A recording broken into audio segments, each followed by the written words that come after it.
वर्ग आणि विद्यार्थी मित्रमंडळींना सर्वांना माझा नमस्कार. मी कोड क्रमांक 23. माझ्या भाषणाचा विषय आहे छत्रपती संभाजी महाराज.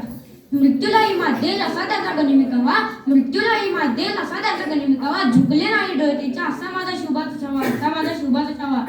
ज्यांनी वयाच्या 32व्या वर्षी 128 युद्ध जिंकले ते म्हणजे स्वराज्याचे धाकले धनी छत्रपती संभाजी महाराज. त्यांना माझा मानाचा मुजरा. शून्यातून स्वराज्य निर्माण करणे सहज शक्यता नव्हते, पण त्याहूनही कठीण होते स्वराज्य टिकवणे. आणि हे कठीण काम करणारे आपल्या सर्वांचे लाडके म्हणजे छत्रपती संभाजी महाराज. पुरंदर किल्ल्यावर 14 मे 1657 रोजी महाराणी सईबाईंच्या पोटी युगसूर्य स्वराज्याचे पहिले युवराज शिवपुत्र जन्मले. बालपणीच त्यांचे मातृक्षेत्र आढळले. बालपणाचा त्याग करून त्यांनी युद्धनीती आणली. त्याचबरोबर बुधभूषण नक्षिक असे साहित्य त्यांनी रचले. बुधभूषण नक्षिक असे साहित्य त्यांनी रचले. शिवरायांनंतरही त्यांनी स्वराज्य आभारी राखले व शत्रूबरोबर ते 9 वर्षे जिद्दीने लढले. अखेर आपल्या लोकांच्या फितुरी पुढे ते हरले. शत्रू हिंमताने ज्यांचं कौतुक करून गेला असा वाघाचा छावा संभाजी. सह्याद्रीचा दुसरा राजा होऊन गेला. संभाजी महाराज हे एक बहुआयामी व्यक्तिमत्व होते.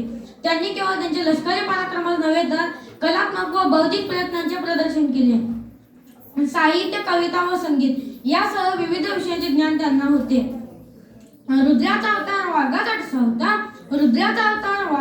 होता. अरे विचारा त्या सह्याद्रीला माझा शंभूराजा कसा होता. मराठ्यांच्या सार्वभौमत्वाचे रक्षण करण्यासाठी त्यांनी प्राणपणाने लढवला. त्यांच्या राजवटीत विजय आणि परीक्षा दोन्ही होत्या. छत्रपती संभाजी महाराजांचा वारसा आपल्या लोकांप्रती शौर्य, लवचिकता व समर्पणाचे प्रतीक आहे. औरंगजेबाने छत्रपती संभाजी राजा कवी कलश यांच्यावर संयमाची परिसीमा गाठणारे अत्याचार केले, तरीही छत्रपती संभाजी महाराजांनी शरणागती पत्करली नाही. तेव्हा औरंगजेबाने त्यांना क्रूरपणे अत्यंत हाल करून मारण्याचे आदेश दिले. आजही त्या प्रसंगाच्या आठवणीने डोळे भरून येतात. सुमारे 40 दिवसांपर्यंत असह्य यातना सहन करूनही छत्रपती संभाजी महाराजांनी स्वराज्यनिष्ठा व धर्मनिष्ठा सोडली नाही. म्हणून त्यांना अखंड भारतवर्षाने धर्मवीर ही पदवी बहाल केली. कोंढाण्यासाठी तानाजी गेला, गोडखिंडी समोर बाजी आला. महाराष्ट्र धर्म वाढविण्यासाठी स्वराज्यरक्षक संभाजी झाला. औरंगजेबाने क्रूरतेची परिसीमा गाठली, तरीही छत्रपती संभाजी महाराजांच्या मुखातून आक्रोशाची लकेरही उमटली नाही. धर्म अभिमानी, शेर का छावा, लढवय्या व असामान्य शौर्य गाजवणाऱ्या छत्रपती संभाजी महाराजांची 11 मार्च 1689 रोजी प्राणज्योत मालवली. डोळे काढले पण झुकले नाहीत, जीभ छाटली पण दयेची भीक मागितली नाही.